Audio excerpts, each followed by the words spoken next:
Bonjour, bienvenue à toutes et à tous. Ici c'est David Gorin. Aujourd'hui, on se retrouve pour le tout premier tutoriel de l'année 2025. Alors, 2024 s'est écoulé et le bilan n'est pas très reluisant.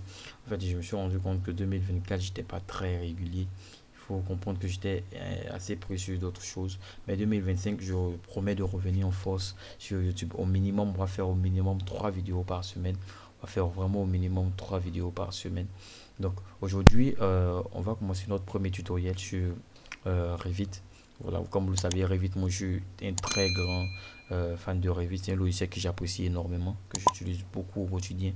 Donc aujourd'hui, nous allons faire un tutoriel sur Revit et on va faire aussi, comment on appelle ça, on va faire un rendu de ce que nous allons modéliser là vers dans Lumion en fait. Donc aujourd'hui, je vais vous montrer comment on va faire. On va modéliser un élément assez compliqué. Bon, ça va dépendre de la méthode qu'on va utiliser. Voilà, mais je vais utiliser une méthode un peu complexe pour pouvoir modéliser cet élément-là. Donc vous allez voir. Donc je sais que j'ai jamais réalisé un tel truc comme ça sur la chaîne. Donc aujourd'hui, je vais le faire. Et voilà. Donc je faisais un peu mes recherches pour voir un peu le tutoriel que j'allais faire. Et je suis tombé sur ça, un pavillon. Donc vous pouvez, je vais vous montrer un peu les images. Voilà à quoi ça ressemble cet élément-là. C'est juste un pavillon, un élément en bois qui est assez architecturalement très beau. Voilà, il est très très beau. Donc j'ai décidé de le reprendre, de le reproduire à ma sauce. Donc pour pouvoir le faire, nous allons utiliser le logiciel, comme je l'ai dit, Revit. Donc je vais faire ça, je vais venir démarrer Revit 2025. Alors je vais commencer maintenant à faire mes projets un peu sur Revit 2025. Voilà. Ici, j'essaie un peu de voir les nouveautés de Revit 2025. Il n'y a pas vraiment grande amélioration, à part que Autodesk promet une rapidité un peu plus et puis j'ai vu quelques améliorations au niveau des matériaux, mais pas ça, j'ai pas vu grand changement. Ok, donc on commence déjà avec ça. On commence avec un gabarit architectural comme d'habitude. Voilà, maintenant que je suis dans mon gabarit architectural, UN rapide, je vais aller dans distance et je vais donner des distances en, je vais garder centimètres, une décimale, je fais OK, OK, parfait. Et à part ça, je vais aller, parce que moi j'aime bien utiliser ce raccourci, je vais aller dans les options.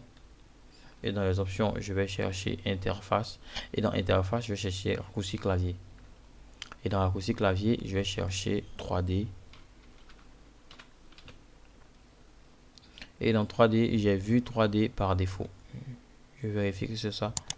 Vue 3D par défaut, je vais attribuer un raccourci clavier DD, attribuer OK. OK, parfait, c'est bon. Le thème sombre, lui, me convient.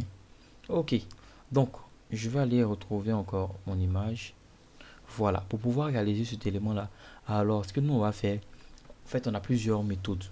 Généralement, comme je le dis toujours sur ma chaîne, il n'y a jamais une seule méthode pour réaliser un élément, même dans Revit. Généralement, il y a toujours plusieurs méthodes. Donc aujourd'hui, nous allons utiliser une méthode que j'ai jamais utilisée auparavant. C'est la méthode des volumes conceptuels. Parce que je vois qu'avec ça, ça sera un peu plus rapide et plus simple de le faire pour moi en tout cas. Ce sera beaucoup plus simple de le faire avec les volumes conceptuels.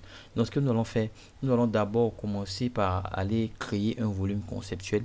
C'est-à-dire que nous allons dessiner déjà la forme. Est-ce que vous voyez cette forme-là que nous voyons ici là? Nous allons déjà dessiner cette forme.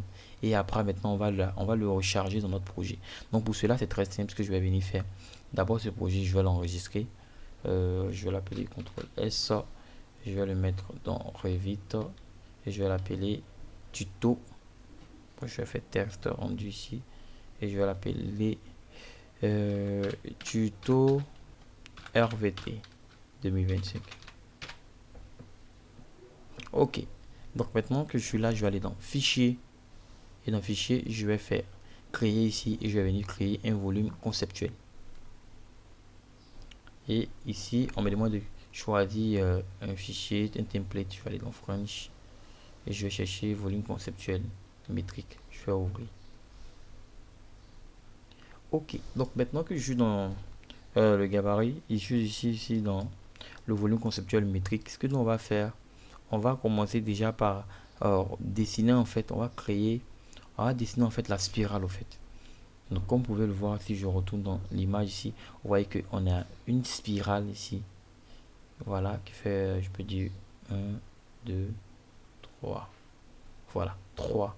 On a, oui, c'est ça, 3 grands cercles. 1, 2, 3. Voilà, donc on va dire 3. Donc cette spirale-là, je vais venir déjà la reproduire. Et après, comme vous pouvez le voir, si je reviens, vous voyez que les hauteurs là ne sont pas les mêmes, ça varie un peu. On a un peu des courbes autour. Donc c'est pour ça que j'ai utilisé le volume conceptuel parce que et les hauteurs diffèrent au fait.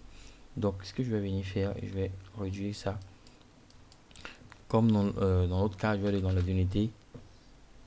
Je vais venir dans distance, vérifier que je suis en centimètres, une décimale, pour avoir un truc qui sera cohérent au fait. Je vais aller dans les élévations. Et dans élévation ici, je vais décider que ma hauteur max sera de 4 mètres. Donc je vais dans niveau ici. Voilà. Échappe, échappe. Je sélectionne.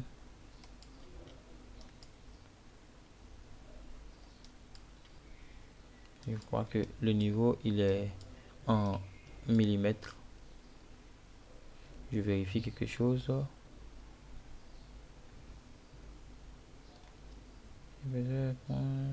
Ok, pas de problème, je fais ok. Je vais revenir dans longueur centimètres, une décimale. Ok, ok, parfait. Donc c'est bon maintenant. Donc je suis à, je vais venir changer ça. Je vais passer à 4 mètres. Donc notez que je suis en centimètres, donc 4 mètres ça fait 400.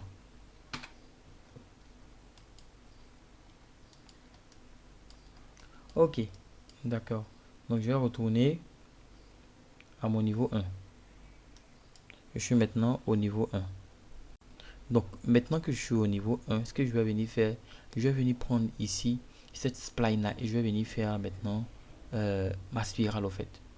Donc je viens ici, je prends spline ici et dans spline que je viens de prendre ici, je vais venir dessiner sur un plan de construction. Je clique là et je vais commencer ma spline par exemple, je vais commencer quelque part ici. Je vais faire ça.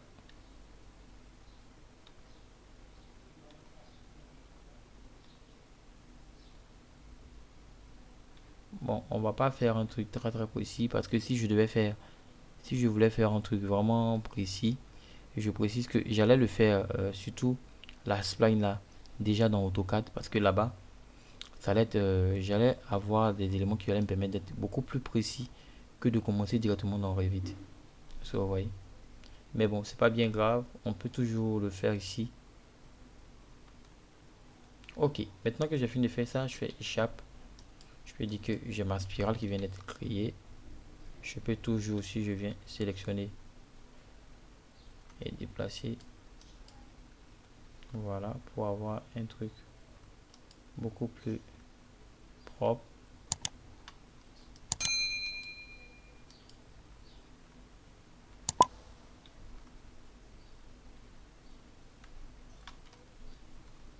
Ok, disons que j'ai ma spirale qui est là. Ok, si je retourne en 3D par exemple, voilà, on a notre élément qui commence comme ça. Donc maintenant que nous avons ça, ça en fait ça va être la base de mon élément au fait. Donc je vais faire maintenant la partie haute. La partie haute qui comporte des courbures, comme vous pouvez le voir sur l'image. Voilà, cette partie haute là, c'est-à-dire que ce que je viens de dessiner là, ce sera la partie basse, là où va passer mes éléments. Et maintenant je vais venir maintenant modéliser la partie haute que nous voyons là. Donc pour la partie haute, ce qu'on va faire, je retourne ici, je vais venir sélectionner la ligne, je sélectionne la ligne, je viens là, donc copier, je copie et je vais venir coller, aligner sur le niveau sélectionné et je le colle sur le niveau 2. Parfait. Donc maintenant que je l'ai collé sur le niveau 2, moi je vais réduire l'échelle, passer à 1 centième. Ok. Donc ici, on voit un peu que mon élément là, je pense que sur l'image ici, les distances sont pas très grandes, mais bon, Je pense que les largeurs entre mes éléments là vont être très grandes. Je vais vérifier quelque chose. Parce que déjà la hauteur, je vais vérifier. Entre là et là, j'ai combien de mètres? Ouais, j'ai 12 mètres entre les deux éléments là. C'est énorme. C'est énorme. Donc, je vais revenir en arrière. C'est pour ça que je disais que si je devais le faire proprement, je l'aurais fait directement d'abord dans AutoCAD avant de venir le reproduire dans Revit. Vous voyez? Donc, soit je supprime tout pour reprendre avec un rayon que je vais moi-même déterminer. Par exemple, je vais décider que de là, le passage là va faire peut-être 1 mètre. Donc, je décide que de là à là, 1 mètre. J'ai encore 1 mètre ici et 1 mètre quelque part là. Donc, je peux dire que j'ai 3 mètres et encore 2 mètres de ce côté. Donc, je vais dire que j'ai un élément qui va faire 5 mètres de rayon. Donc, 5 mètres de rayon. Ok. Donc, si mon élément fait 5 mètres de rayon, je retourne au niveau 1. Je précise que j'ai encore, c'est-à-dire que je vais pas essayer de reproduire même l'élément pour, genre, je suis tombé directement, c'est-à-dire que je commençais directement là-dessus et avec vous en même temps, on va essayer de faire ça. Donc, j'ai décidé que mon élément allait avoir 5 mètres de rayon. Donc, 5 mètres, nous sommes à 500. Ok. Je réduis l'échelle pour passer à 1 centième. 1 vingtième même, c'est encore mieux. Parfait. Donc, je sais que mon élément, ici, je vais le décaler. 1 mètre, copie. 1 mètre, 1 mètre, 1 mètre. Ok. Et je vais venir maintenant prendre ma spline. Décider qu'elle commence là. Là.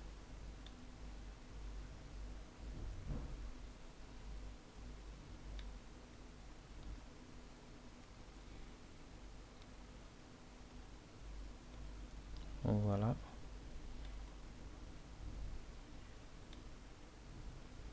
J'ai ma spline.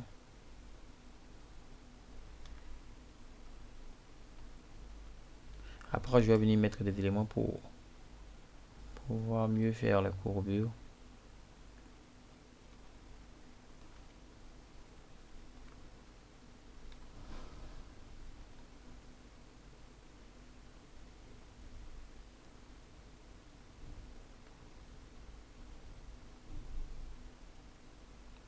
Voilà. Et ici, je vais venir maintenant là.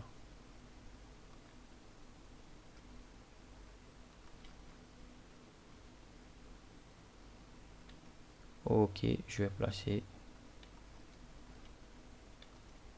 Ouais, ça semble déjà bon.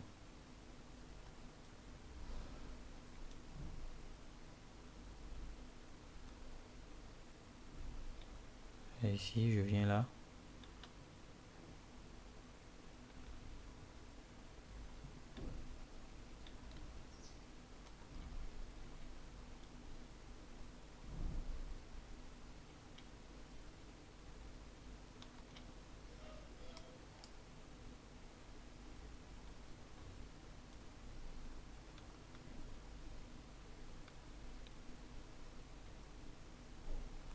Voilà.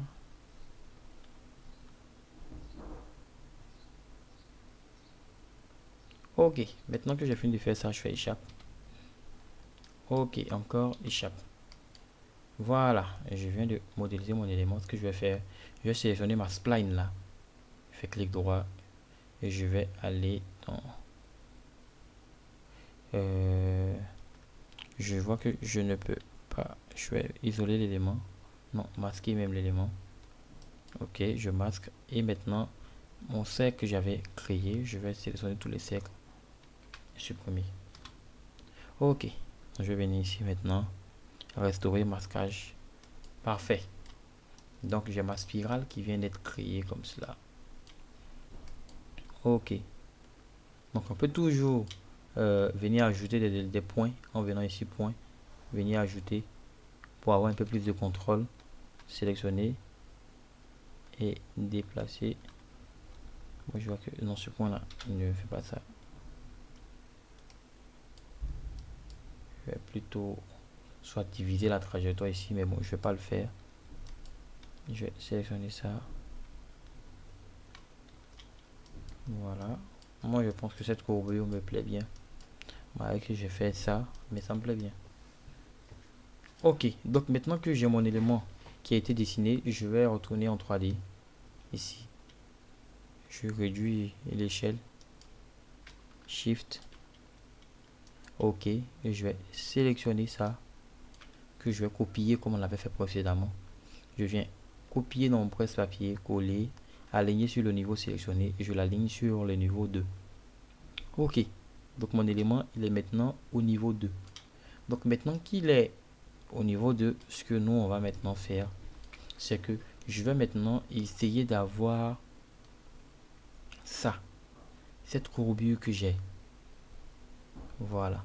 Alors pour pouvoir avoir ça, c'est très simple. Ce que nous, on va venir faire, on va venir ici dans Revit. Ici. Et je vais faire descendre les points un par un au fait.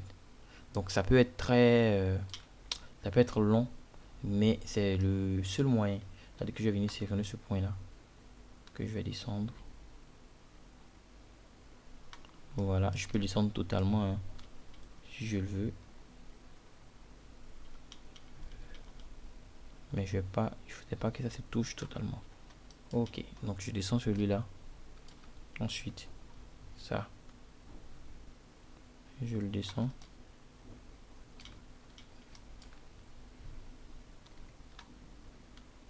Et également celui-là. Donc vous voyez que déjà, on a cette courbure que nous observons.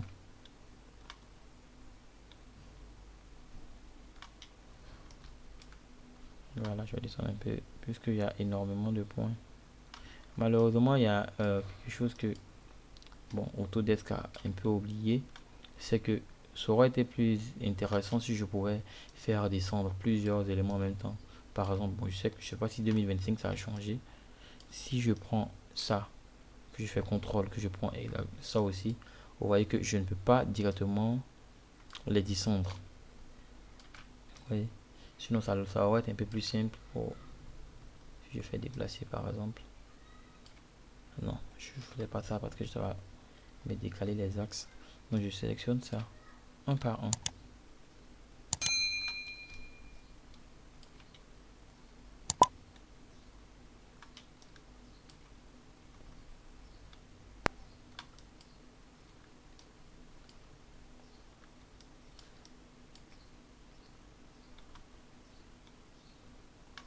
Voilà. On va venir comme ça, faire descendre les points un par un. Échappe parce que j'ai déplacé un peu.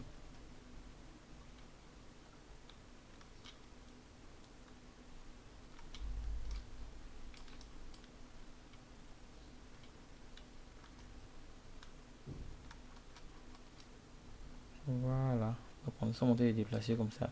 Mais je vois que j'ai pas assez déplacé mes éléments.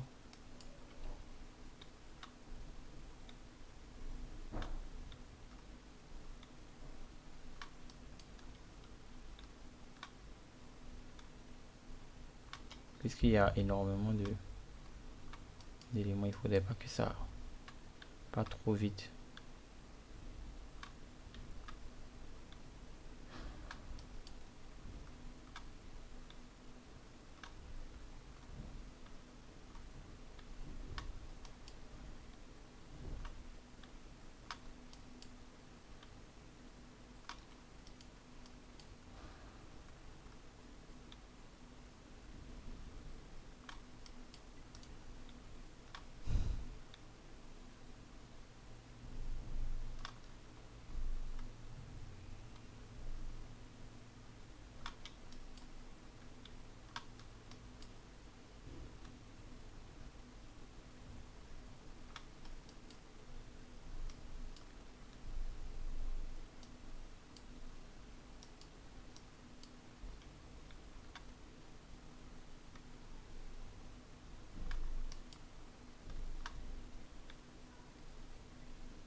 Ok. Donc, je pense que peut-être que je vais essayer de mettre la vidéo en pause ou de le passer en accéléré lors du montage parce que sinon ça risque d'être assez long.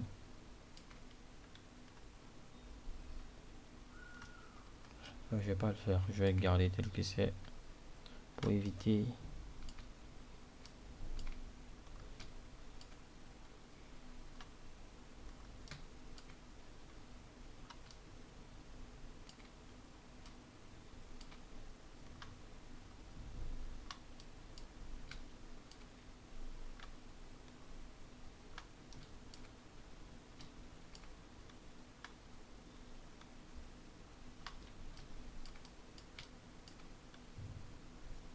Échappe.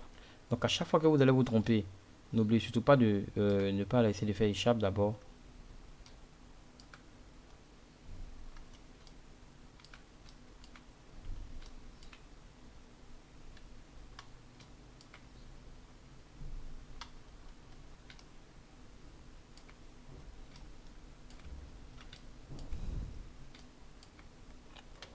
Ça, c'est un travail qui est assez long.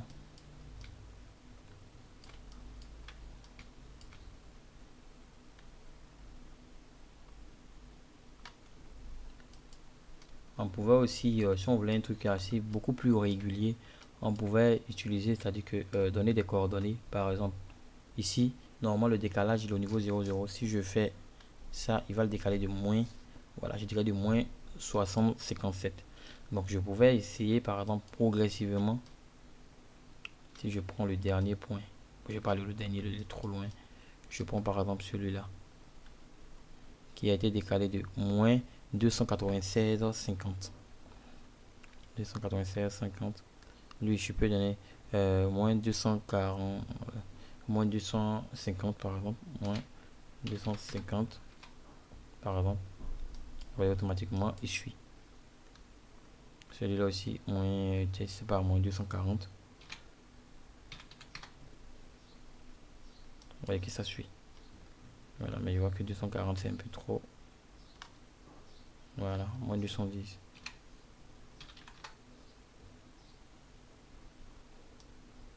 Voilà.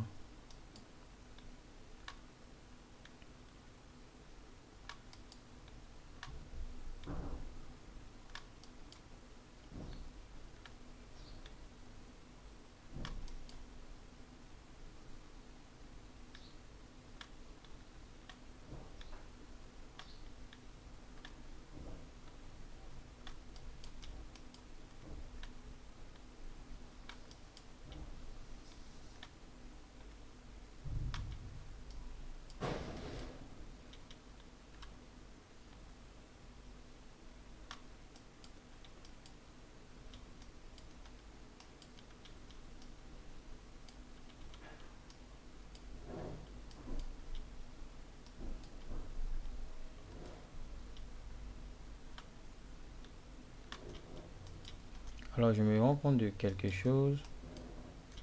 C'est que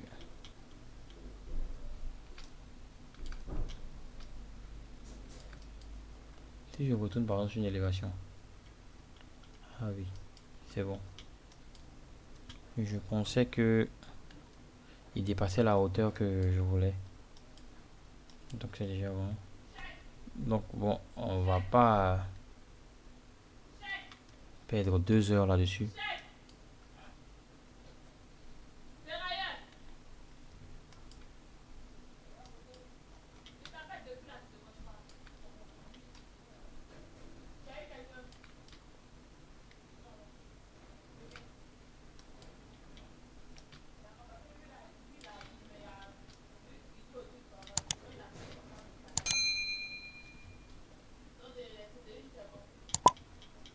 Ok, j'ai ça.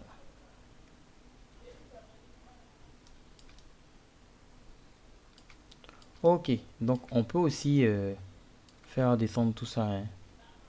Mais je pense que ça nous prend énormément aussi de temps.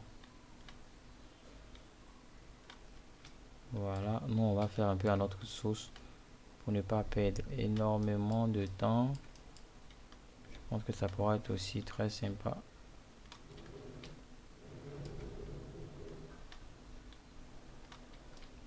C'est-à-dire que je vais le faire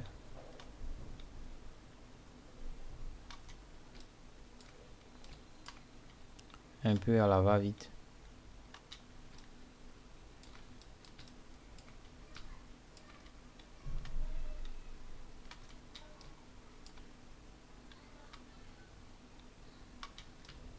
La base même ici, je peux même faire descendre un peu la base pour avoir un élément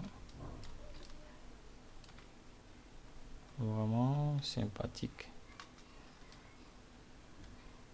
Est-ce que vous voyez?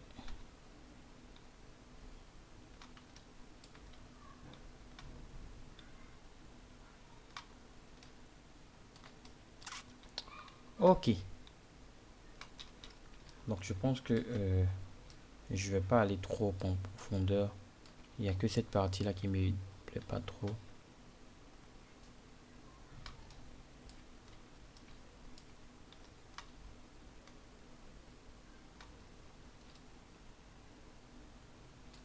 Voilà. Donc maintenant que nous avons un élément un peu comme ceci. Voilà, on a un élément un peu comme ceci.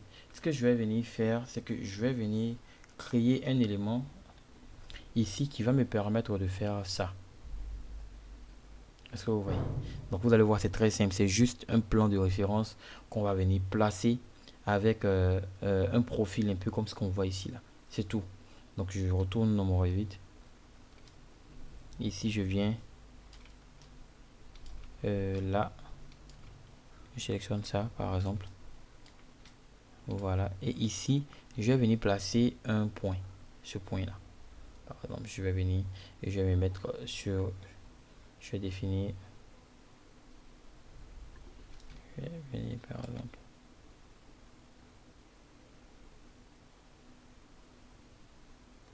Là. Ok. Donc normalement, si je viens que je sélectionne le point que je viens de placer, qui est ici, je vais réduire l'échelle. Cet élément là que je sélectionne. Ok. Maintenant, cet élément que je viens de créer et que je viens de placer là, je vais venir maintenant venir faire un rectangle là-dessus au fait. Je vais venir là. Je vais créer le rectangle. Avec un certain profil.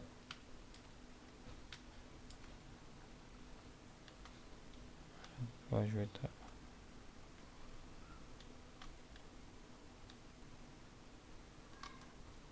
lui, je vais le supprimer d'abord. Ce que je vais faire, je vais plutôt venir prendre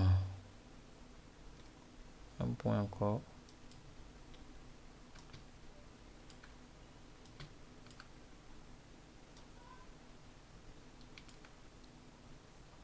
Je place le point là. Je vais prendre le rectangle.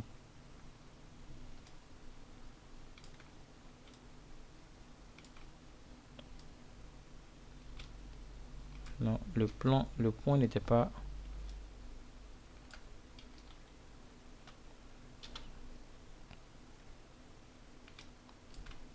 Bon, pour ne pas que je fasse n'importe quoi, je vais plutôt venir, je vais me référer avec ce point qui est là. Je vais venir faire ça. Là. Je vais venir créer un élément un peu comme ceci. Voilà, c'est bon. Échappe, je sélectionne sa tabulation. Prendre ce côté uniquement que je vais déplacer. Voilà. Voilà. Donc on aura un élément comme cela qui va suivre tout le tout. Donc cet élément là, je le sélectionne. Et quand je le sélectionne, je vais venir faire créer une forme solide. Non, avant de venir créer la forme solide, je vais venir en arrière. Sélectionner, sélectionner. Et je vais venir faire créer une forme solide. Parfait. Donc vous voyez que maintenant j'ai une forme qui a été créée à partir de mon profil que je viens de dessiner. Oh, cet élément. Voilà. Ok. Donc maintenant que j'ai pu créer ce profil cet élément là, ce design là. Ce que je vais venir faire encore, je vais venir prendre le second qui est la seconde ligne qui est en bas. Je vais venir faire créer forme et solide. Parfait. Je viens maintenant de créer une seconde forme qui est là. Mais vous allez remarquer que ma seconde forme là, elle est un peu trop grande. Elle ne s'arrête pas directement à ma limite. Donc ce que je vais venir faire, je vais venir prendre couper. Je vais la sélectionner et je vais venir couper à partir de avec le premier élément ici. Immédiatement, un peu évolué, j'ai détaché l'élément. Je fais échappe, je vais vérifier quelque chose.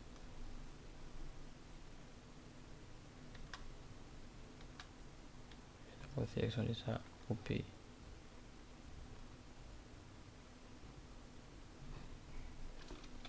Je pense que ça m'a coupé mon élément.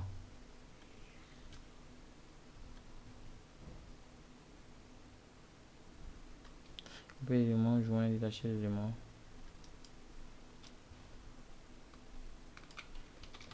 Je vérifie quelque chose parce que logiquement, je devrais pouvoir ta bulle. Non, l'élément n'a pas été coupé.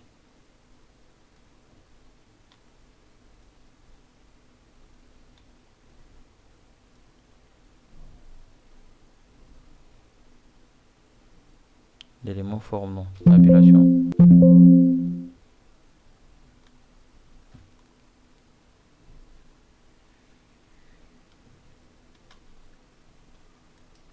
Bon, si ne le coupe pas, quand je vais le charger dans mon projet, je pense que là-bas, je vais pouvoir le couper encore.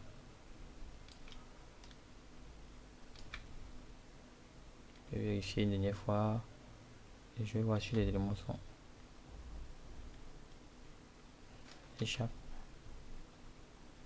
Détacher la géométrie. Voilà, les deux géométries ne sont pas attachées. C'est déjà... Logiquement, c'est bon.